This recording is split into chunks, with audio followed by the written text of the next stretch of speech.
8h16 sur Europe 1, l'heure de retrouver Sonia Mabrouk et son invitée ce matin, Agnès Pannier-Runacher, ministre déléguée chargée de l'industrie. Bienvenue et bonjour Agnès Pannier-Runacher. Bonjour Sonia Mabrouk. Ministre effectivement en charge de l'industrie, mais aussi au cœur de la négociation, je le disais, du suivi des contrats autour des vaccins. À ce jour, Madame la Ministre, pouvez-vous nous dire combien de doses de vaccins ont été effectivement livrées en France ? À peu près 1 100 000 doses ont été livrées en France. Donc au moment où l'on parle, il y a ce chiffre-là de doses livrées, non pas commandées. Et donc une partie est utilisée progressivement chaque jour avec une montée très forte des vaccinations. Justement, vous avez une prévision de doses livrées jusqu'à fin janvier ? Oui, tout à fait. Il y en a 520 000 par semaine, donc c'est très simple. Et on arrive à peu près à la fin du mois autour de 2 600 000 doses livrées. Hier, le ministre de la Santé nous a expliqué que la France avait reçu fin décembre 520 000 doses de vaccins. C'est bien cela ? Tout à fait.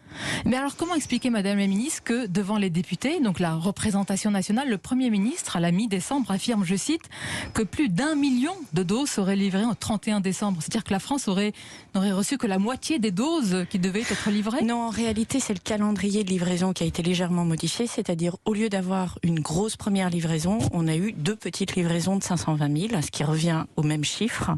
Et on continue à avoir chaque semaine 520 000 livraisons. C'est une demande des États membres pour pouvoir absorber progressivement les doses et ne pas avoir à les conserver trop longtemps avant leur utilisation. Ah, donc c'est la Commission européenne qui a modifié les livraisons, qui les aurait lissées. Tout à fait. Les livraisons ont été lissées à la demande des États membres. En l'occurrence, la Commission européenne, elle passe les demandes des États membres. Je me permets d'insister pour bien comprendre. Voilà, tout à fait. C'est-à-dire qu'au 31 décembre, alors qu'on aurait dû recevoir 1 116 000 doses livrées, on a reçu 500 000.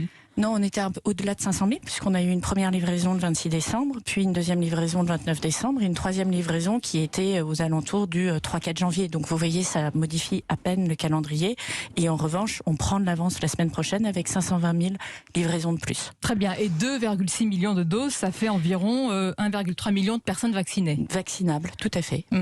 La Commission européenne, Agnès Pannier-Runacher, a théorisé la solidarité européenne. Pourtant, on évoque, est-ce que vous le confirmez, un accord de principe de manière unilatérale avec les Allemands qui ont de leur côté commandé 30 millions de doses directement chez Pfizer. Alors c'est pas tout à fait la réalité. En l'occurrence, comment ça s'est passé ?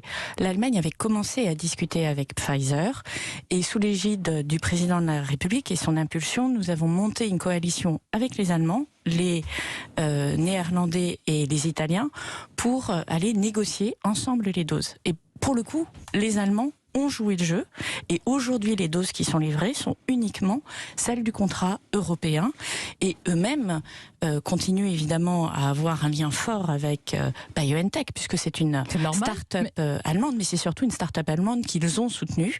Mais les Allemands jouent complètement le jeu et aujourd'hui ils appuient les livraisons européennes et notre enjeu collectif. Mais est-ce qu'hier, il y a eu une option mise effectivement par les Allemands sur des dizaines de millions de doses de vaccins Pfizer ? Non, ce n'est pas le cas. Par contre, et c'est peut-être ça aussi qui rend les choses un peu plus compliquées, c'est que nous avons une tranche additionnelle de 100 millions de doses sur lequel certains pays ne se sont pas positionnés et la France comme l'Allemagne ont décidé de se positionner au-delà de leur quota populationnel. D'accord, et sans tenir compte des autres États membres. Donc il est possible de faire fi de cette solidarité. Non, c'est pas ça. C'est les États membres au premier.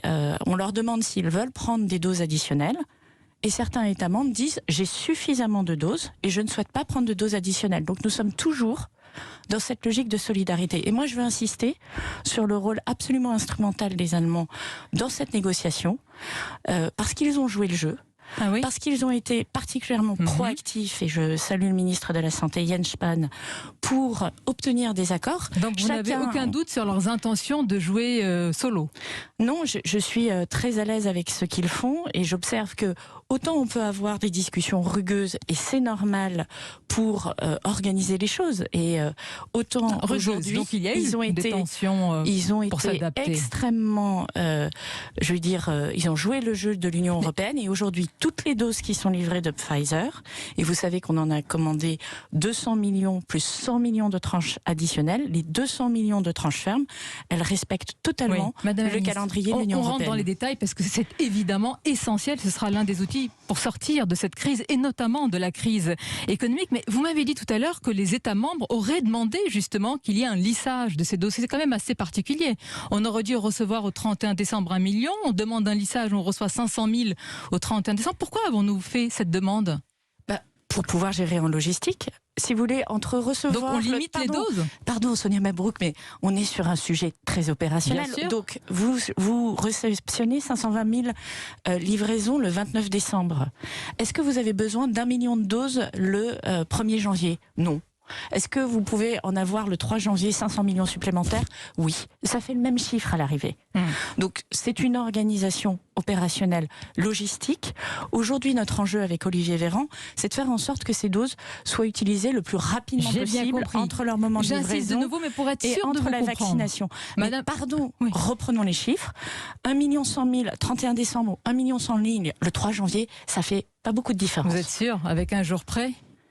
Parfois, c'est tellement important. Mais très bien, j'ai entendu. Je me permets de souligner que aujourd'hui, le sujet, c'est d'obtenir le consentement des gens et de faire en sorte que chacun soit confiant dans l'utilisation du vaccin. Moi, j'ai discuté avec la patronne de l'EHPAD qui était hier à la conférence de presse et qui me disait de manière très simple qu'elle avait 50% de taux d'adhésion au vaccin, qu'elle espérait avoir 80% dans 2 semaines.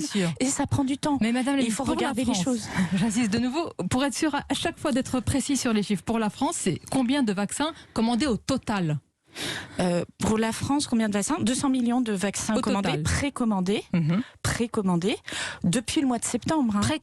Précommandés depuis le mois de septembre, puisque les contrats ont été finalisés en novembre, mais les nombres de doses ont été verrouillés au mois de septembre. Et comme nous nous positionnons parfois en allant au-delà de notre quota populationnel, quand la Pologne, par exemple, ne veut pas prendre ces doses, nous sommes progressivement en train d'augmenter le nombre de doses qui nous seront livrées. Alors, face à la saturation mondiale des capacités de production en vaccins, tous les pays cherchent à produire. En France, quand précisément, Agnès Pannier-Runacher, la première usine va démarrer cette production des autres vaccins ?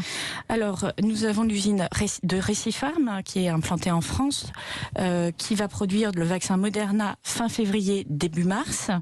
Nous aurons ensuite Delpharm et Fareva qui suivront. Delpharm pour le vaccin de BioNTech et Fareva pour le vaccin CureVac si celui-ci obtient la mise sur le marché. Et s'il y a production donc en France de ces autres vaccins, est-ce que nous serions, nous, Français, prioritaires justement pour ces doses ? Absolument pas, parce que ce sont des chaînes de production qui sont européennes et nous avons veillé à cela. Pourquoi ? Parce que aujourd'hui, vous prenez le vaccin Moderna, par exemple. Le site où est réalisé le principe actif, il est en Suisse. C'est celui qui a les plus grande capacité de production d'ARN quasiment en Europe. On a choisi ça. Et Moderna l'a choisi pour des raisons d'efficacité. Et ce site se sert l'ensemble des pays européens. En revanche, la mise en bouteille est effectuée dans plusieurs autres pays, en l'occurrence l'Espagne et la France. Et nous allons servir évidemment le marché français pour des raisons logistiques, ça sera plus simple, mais l'ensemble du marché européen. Et c'est cette solidarité qui permet d'avoir cette organisation qui est la plus efficace possible.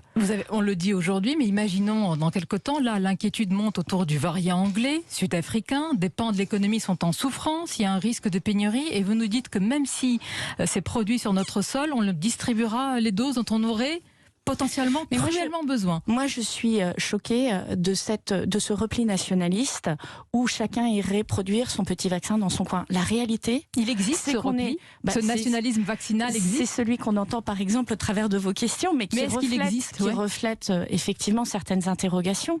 Mais moi, je veux redire une chose. Si vous voulez produire le plus grand nombre de doses possible, et c'est ce que nous faisons aujourd'hui, il faut prendre les sites les plus gros possibles en Europe et s'organiser pour que ce soit ces sites qui livrent l'ensemble de l'Europe. Et c'est ce que nous avons fait. Et aujourd'hui, l'Europe a commandé 300 millions de doses chez Pfizer.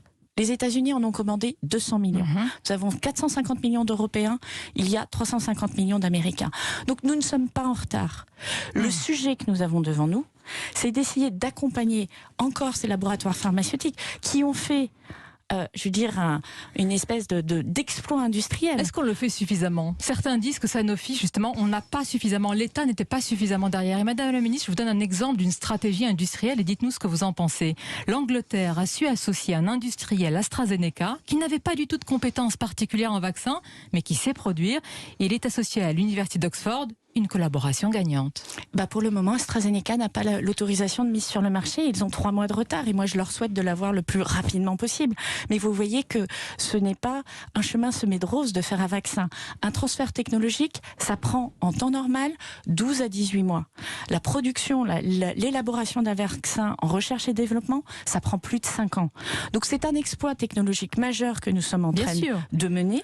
Collectivement au niveau européen, vous avez 3 sites qui vont produire en France. Ces 3 sites sont accompagnés par le gouvernement français. Je veux quand même redire que les 3 ont déposé un dossier au titre du plan de relance. 2 d'entre eux ont déjà reçu une décision favorable et nous continuons à instruire. De même avec Sanofi. Sanofi est en train de regarder comment aider à la production de vaccins, y compris des vaccins qui ne seraient pas chez eux. Des usines Sanofi pourraient produire d'autres vaccins. Si techniquement, c'est possible. Et là encore, je redis qu'un transfert technologique pour ouvrir un nouveau site prend du temps et qu'il faut choisir l'efficacité. Mais si c'est possible, oui, nous sommes en train d'y travailler dessus. Très bien. Sanofi qui pourrait produire donc d'autres vaccins. Et en un mot, Madame la Ministre, le vaccin Sanofi, est-ce que vous avez désormais une date butoir, un horizon ? Alors il y a 2 choses, puisque le vaccin lui-même, tel que nous le disent les équipes de Sanofi, est décalé d'1 trimestre, donc 3-4 mois à ce stade, mais par ailleurs... Avant l'été. Donc non, il devait être produit au mois de juin, mois de juillet. Donc là, on parle du mois d'octobre. Donc vous retrouvez à peu près ces 3-4 mois.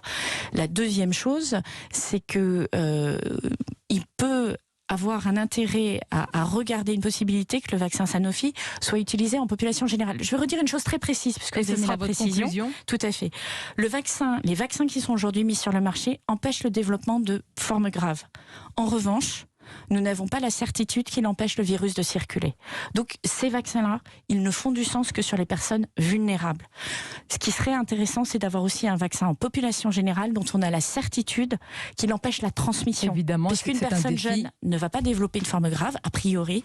En revanche, si on peut couper la transmission, là on a gagné la bataille. Et donc c'est un défi industriel aujourd'hui. Évidemment. Et technologique. Et une stratégie industrielle, d'où la question sur l'État stratège. Merci. Exactement, et c'est pour ça que nous sommes à la manœuvre et que nous avons déjà 3 sites qui produisent. Merci Agnès Pannier-Runacher, peut-être aussi des usines Sanofi, d'avoir été notre invitée. Bonne journée à vous, ainsi qu'à nos auditeurs. Merci Sonia.